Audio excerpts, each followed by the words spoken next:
Бисмилла кыздарым, калдарыңыз калай? Бүгүн сиздер менен оозуңузга түшкөндөн ээрип кететін кайнатамдын сүйүктүү коржигинин рецептиси менен бөлүшпөкчүмүн. Ол үчүн алдымен унду ыдысыбызга ээлеп алабыз. Осулай. Үстүнөн разрыхителибизди салабыз және аралаштырып алабыз. Разрыхитель толук унга аралашуу кажет.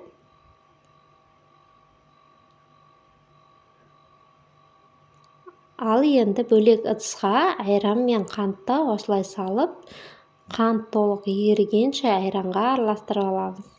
Міндетті түрдө кант толук эрүү кажет және айран бөлмө температурасында болгону дурус. Осулай кант толук эриген кезде үстүнөн аш содасын салабыз. Аш содасын да толук эритип алабыз аралаштырып. Сол кезде биздин айраныбыз көпүрчүйдү. Бетинде көпүрүк болуп чыгады.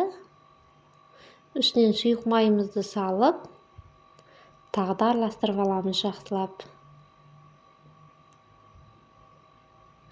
Ал енді дайын сүйүк кочпомузду унун үстүнөн салып камыр илейбиз.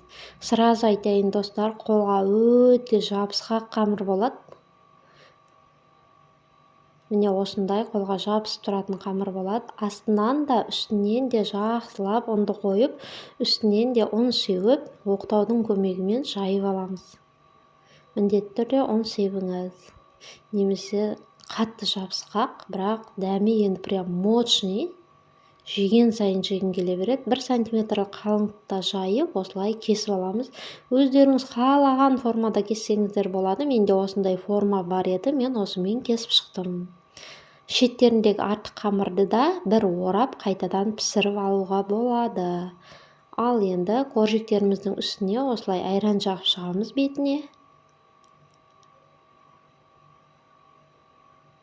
Бәріне жак болгандан соң алдын ала кыздырылган пеште пиширип алабыз. Міне биздин коржиктерибиз дайын. Ал енді пешке салабыз. Міне достор, биздин өтө дамдуу коржиктерибиз дайын болду. Міндетті түрдө сиздерге де жасап көрүүгө кеңеш берем. Сиздерде де осындай чыгат деген ойдамын. Рецепт унаса жанартты коюуду унутпаңыздар.